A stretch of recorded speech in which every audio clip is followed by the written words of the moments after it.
கடற்கரையில் நிற்கிற மீன் குளம் போடாம என்னங்கடா ஓடுறீங்க அப்படின்ட்டு அவனை அப்படிச்சு திட்டுவாரு. திட்டிட்டு எல்லாருக்கும் அது எவ்வளவு காசு அதை கொடுத்துருவாரு. கொடுக்கறது கூட பெருசு இல்லைங்க. இதுல இன்னொரு விஷயம் தான் நான் வந்து பதிவு பண்ண விரும்புறேன். என்னன்னா, பாரதி ராஜா ஆபீஸ்ல ஏற்பட்ட ஒரு மிகப்பெரிய அவமானம். அந்த அவமானத்தினால என்னுடைய கேரியரே நான் மாத்துற மாதிரி ஆயிடுச்சு. ஒவ்வொரு படம் நான் நடிச்சு முடிச்ச உடனே ஒரு பேண்ட் செட் வாங்கி வச்சிருப்பேன் வீட்டுல. என்ன அப்படின்னா, அந்த படம் நடிச்சா பார்த்தா ஏழை ஜாதியில இன்ஸ்பெக்டரா வந்து இல்ல, எல்லாரும் சொன்னாங்க பக்கத்து வீட்டுல. உன போய் தியேட்டர்ல பார்த்துட்டு வந்தேன், நல்லா இருக்கு. என்னங்கடா இது, வெளியில போனாலும் விட மாட்டேங்கிறான், இப்ப சொல்லுக்கிறான். இல்லைன்னா எனக்கு இன்சல்ட் ஆகி அப்படியே இறங்கி படியில இறங்கி வீட்டுக்கு வந்தேன். வீட்டுக்கு வந்து யாருக்கும் தெரியாம 1 மணி நேரம் அழுது இருக்கேன். கேப்டனை பத்தி பேசணும்னா விடிய விடிய பேசிக்கிட்டே இருக்கலாம்னு வைங்களேன். ஏன்னா நான் அவரோட 7 படம் பண்ணவன். 7 படம் பண்ணதுனால அவருடைய ஒவ்வொரு அசைவும் எனக்கு தெரியும், அவருடைய ஒவ்வொரு உணர்வும் எனக்கு தெரியும். நான் எதுக்கு இதை சொல்ல வரேன்னா, இந்த இடத்துல ஒரு ஒரு நடிகன்கிறத விட ஒரு மனிதன், ஒரு நல்ல மனிதன் அப்படிங்கிறத நான் பதிவு பண்ணணும். இல்லைன்னா நான் மனிதன் இல்லை அப்படின்னு ஆயிடும். அதனால ராமேஸ்வரத்தில் தங்கி இருக்கோம். அங்கேருந்து தனுஷ்கோடில ஜீப்பில் கொண்டு விடுவாங்க சத்திரியர் படத்தில். அப்போ அண்ணா உங்களுக்கு என்ன சாப்பாடு இன்னைக்கு போட்டாங்க அப்படிம்பாரு. திடீர்னு நாங்கள் ரூமுக்குள்ள வருவாரு. நாங்கள் தங்கி இருக்கிற ரூமுக்குள்ள நாங்கள் தண்டாலடியாக இருந்திருப்போம். இருக்கேன் என்ன சாப்பாடு ஒன்று, சாம்பார் தான் போட்டாங்க. சாம்பாரா? எனக்கு மீனும் எல்லாம் வந்துச்சு, உங்களுக்கு வரலையா? இல்லையே வரலையே. உடனே வந்து ப்ரொடக்ஷனாக கூப்பிடுவாரு. ப்ரொடக்ஷனுக்கு வா, நாளைக்கு என்ன பண்ற, எத்தனை பேர் இருக்காங்க?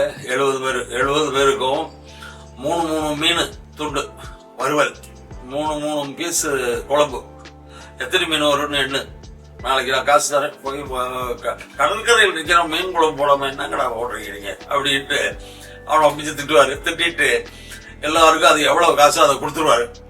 கொடுக்கறது கூட பெருசு இல்லைங்க. இதுல இன்னொரு விஷயம் தான் நான் வந்து பதிவு பண்ண விரும்புறேன். என்னன்னா, ஒரு காசு நிறைய உள்ளவர் ஒரு 70 பேருக்கு ஒரு 6 மீன் மேனே வாங்கி கொடுக்கறது வந்து அவருக்கு பெரிய விஷயமே இல்லை.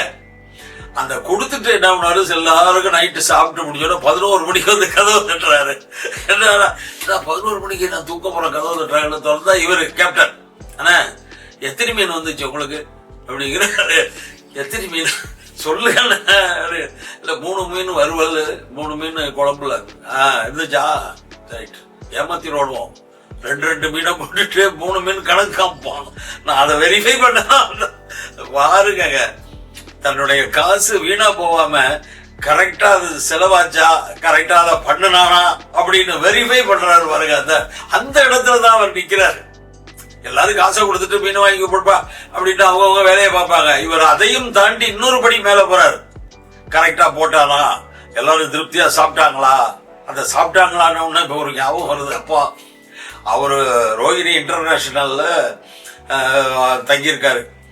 பின்பக்கம் ஒரு ஐயரை வச்சு சமையல், மத்தியான சாப்பாடு. எத்தனை பேர் வந்தாலும் சரி, அசிஸ்டன்ட் டைரக்டர் வருவாங்க, நடிக்க வாய்ப்பு தேடி வருவாங்க. 12 மணி ஆனோன்னா அந்த ஐயர் வந்து கூப்பிடுவாரு. ஏன்னா இல்லை சமையல் ரெடி ஆகிட்டு வந்து சாப்பிட்டு போங்கோ பாரு. என்னடா என்னங்க வாய்ப்பு தேடி வந்து சாப்பிட கூப்பிடுறாரு. எனக்கு முத போகும்போது ஒன்றும் புரியல. அப்போ சொன்னா, அவர் கேப்டனை ஃபுல்லா வர்றவங்களுக்கு எல்லாம் மத்தியான சாப்பாடு வந்து எல்லாருக்கும் போட சொல்லியிருக்காரு. ரெகுலரா சமையல் நடந்துகிட்டே இருக்கும். நீ அதனால போய் சாப்பிட ஒன்றும் இல்லை, நல்லா இருக்கும் டேஸ்டா அப்படின்னு நானே போய் சாப்பிட்டு இருக்காங்க. ஏன்னா நான் இனிமேல் வீட்டுக்கு சைதாப்பேட்டைக்கு போகணும். இங்கே டி நகர்ல இருந்து சைதாப்பேட்டை போய் நான் சாப்பிட்றதுக்கு லேட் ஆகும். 1 மணிக்கு சான்ஸ் தேடி வந்திருப்பேன். அப்போ அந்த மாதிரி சாப்பாடு விஷயங்கள், இந்த மாதிரி விஷயங்கள்ல அவர் அடிச்சுக்கவே முடியாது. நீங்க அந்த மாதிரி ஒரு மனிதாபிமானமான ஒரு மனிதரை நான் அதுக்கப்புறம் பார்க்கல பெரும்பாலும். இப்படி வந்து அவரை பத்தி நிறைய சொல்லிட்டே போகலாம் கதையா. ஏன்னா எனக்கு தான் அவரை பத்தி நிறைய தெரியும் அதிகமா. அப்படி அதாவது நான் வந்து இப்படி சான்ஸ் தேடி கேப்டன் அப்படின்னு போயிட்டேன்னா போதும், உடனே அண்ணா வாங்கினா அப்படின்னா அவரே நாற்காலியை இழுத்து போட்டு உட்கார சொல்றாரு. இது யாருக்கு வரும்? இந்த ஒரு செயல்பாடு யோசிச்சு பாருங்க. பெரிய ஹீரோ, கோடிக்கணக்கில் சம்பாதிக்கிறவர், ஒரு சாதாரண ஆளு அண்ணன்னு போயிட்டுனா கூட வா உட்கார் அப்படின்னு சேர் எடுத்து போட்டு உட்கார்ற இந்த ஒரு மனிதாபிமானம். இப்படி விட்டு ஒரு மிகப்பெரிய ஒரு மனிதனை இழந்துட்டோங்கிற வருத்தம் இப்பவும் என் மனசுல இருந்துகிட்டே தான் இருக்கு. ஏன்னா அதாவது நல்லதுக்கு காலம் இல்லைன்னு சொல்லுவாங்கல்ல, அப்படி இருக்கலாமோ என்னமோ தெரியல. இப்படி இந்த சினிமாவில் ஏற்பட்ட அவமானங்களை தாண்டி பல நண்பர்களை சந்திச்சு கொஞ்சம் கொஞ்சமா வாய்ப்புகளை தேடி வந்துகிட்டு இருக்கிற ஒரு காலகட்டம். இந்த காலகட்டத்துல தான் பாரதி ராஜா ஆபீஸ்ல ஏற்பட்ட ஒரு மிகப்பெரிய அவமானம். அந்த அவமானத்தினால என்னுடைய கேரியரே நான் மாத்துற மாதிரி ஆயிடுச்சு. எப்படின்னா, நடிகனா வாய்ப்பு தேடி ஒவ்வொரு இடமா அலைஞ்சிக்கிட்டு இருந்தானா, இனி நடிக்க வாய்ப்பு தேடி எந்த கம்பெனிக்கும் போறது இல்லைங்கிற ஒரு முடிவுக்கு வர்ற மாதிரி ஒரு அவமானம் பாரதி ராஜா சார் ஆபீஸ்ல நடந்துச்சு. என்னன்னா, நாங்க வழக்கமா எப்போதும் பாரதி ராஜா சார் ஆபீஸ் போட்டீங்கன்னா 150 பேர் அங்க நிற்பாங்க வரிசையா கியூல வாய்ப்பு தேடி.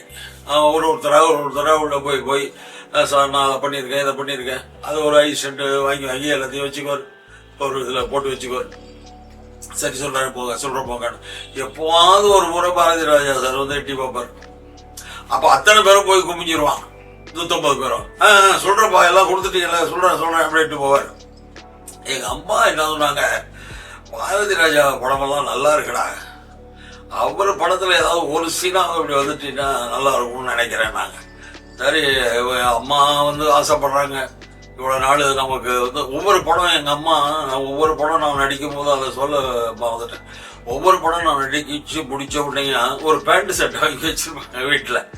என்ன அப்படின்னா, அந்த படம் நடிச்சா பார்த்தா ஏழை ஜாதியில இன்ஸ்பெக்டரா வந்து இல்ல, எல்லாரும் சொன்னாங்க பக்கத்து வீட்டுல. அப்புறம் போய் தியேட்டர்ல பார்த்துட்டு வந்தேன், நல்லா இருக்கு, 5-6 சீன் வருது, விஜயகாந்த் சார் நடிச்சிருக்கு, அதுக்குதான் இந்த பேண்ட் செட்டை வாங்கி வச்சேன்னு சொல்லி ஒவ்வொரு படம் நான் நடிக்கும் போது ஒரு பேண்ட் செட்டை எனக்கு வாங்கி புதுசா வாங்கி துணி எடுத்து தச்சு வச்சிருப்பாங்க. அளவு அவங்களுக்கு தெரியும், தச்சு வச்சிருப்பாங்க.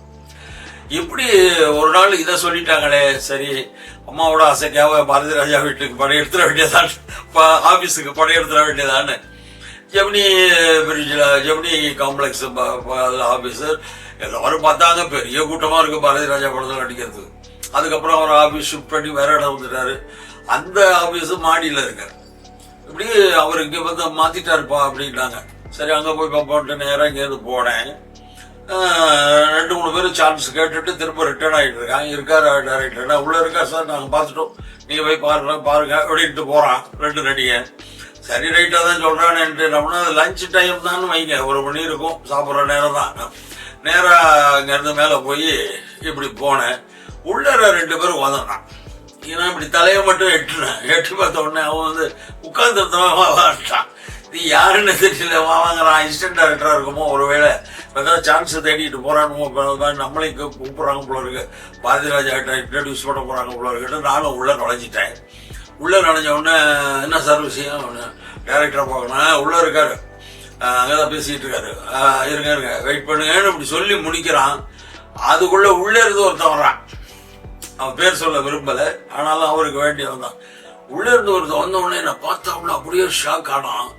நான் வந்து ஏதோ ஒரு கொலை குற்றம் செஞ்ச மாதிரி, சார் எப்படி உள்ள வந்தீங்க நான் இல்ல சார், நான் இது எட்டி பார்த்தேன், இவங்க கூப்பிட்டாங்க, கதவு திறந்து இருந்துச்சு, உள்ள வந்தேன் அப்படின்னா.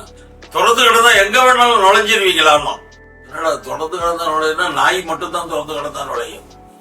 அது எனக்கு டக்குன்னு ஸ்ட்ரைக் ஆச்சு. கிராமத்துல இதெல்லாம் சொல்லுவாங்க, திறந்து கிடந்தா நுழைஞ்சிருவான்டா அவன் அப்படிங்கிற மாதிரி. திறந்து கிடந்தா எங்க வேணாலும் நுழைஞ்சிருவீங்களா அப்படின்னா. இல்ல சார், நான் ஒரு ஆர்டிஸ்ட், டைரக்டர் சாரை பார்க்க வந்தேன். டைரக்டர் இல்ல அப்புறம் அப்படிங்கிறான். இல்ல சார் சொன்னாங்க டைரக்டர் இருக்காருன்னு. அவங்க சொல்லுவாங்கய்யா, நான் சொல்றேன்ல டைரக்டர் இல்ல அப்புறம் அப்படின்னா அங்க டைரக்டர் உள்ள யார்கிட்டயும் பேசி சிரிச்சுக்கிட்டு இருக்காரு பாரதி ராஜா. இல்ல சார் சாதுதான் இருக்காரு போல, இதெல்லாம் பேசக்கூடாது, நீ டைரக்டர் இல்ல இப்ப இதை பண்ண போற அப்படின்னா. இப்போ ஒன்றும் பண்ணல சார், போ முதல்ல வெளியில போ. எப்படி உள்ள வந்த நீ? முதல்ல வெளியில போய் பேசி எதாவது பேசலாம் அப்படிங்கிறான். எனக்கு ஒண்ணுமே புரியல. எனக்கு அப்படியே என் ஜான் உடம்பு அப்படியே சுருக்கி ஒரு ஜான் ஆயிட்டு, என்னடா இது வாய்ப்பு தேடி ஏண்டா அப்படி போட்டுற அப்படின்னு எனக்குள்ளேயே கேள்விகள் கேட்கிற இதாயிடுச்சு. நேரம் அப்படியே வந்தேன், அந்த கதவுக்கு வெளிப்பக்கம் வந்தேன். வந்துட்டு போகலான்ட்டு ஒரு ஸ்டெப் எடுக்கிறேன். இப்ப சொல்லு என்ன எதுக்கு வந்த அப்படிங்கிறான். சார் இருந்தா பார்த்து வாய்ப்பு தேடிட்டு போறாங்க, வாய்ப்பு வரும்போது சொல்றேன் போ அப்படிங்கிறான். என்னங்கடா இது, வெளியில போனாலும் விட மாட்டேங்கிறான், இப்ப சொல்லுங்கிறான். இல்லன்னு எனக்கு இன்சல்ட் ஆகி அப்படியே இறங்கி படியில இறங்கி வீட்டுக்கு வந்தேன். வீட்டுக்கு வந்து யாருக்கும் தெரியாம 1 மணி நேரம் அழுது இருக்கேன். எங்க அம்மா சொன்ன வார்த்தை, 50 பேர் உனக்கு வணக்கம் வைக்கிறான், நீ போய் இன்னொருத்தருக்கு வணக்கம் வைக்கிறதுக்கு போய் நிக்கிறியடா, உனக்கு என்ன அறிவு இருக்கா இல்லையா அப்படின்னாங்க பாரு. உண்மையிலேயே எனக்கு அறிவு இல்லதான். அந்த இன்சல்ட் இன்னைக்கு மறக்க முடியல.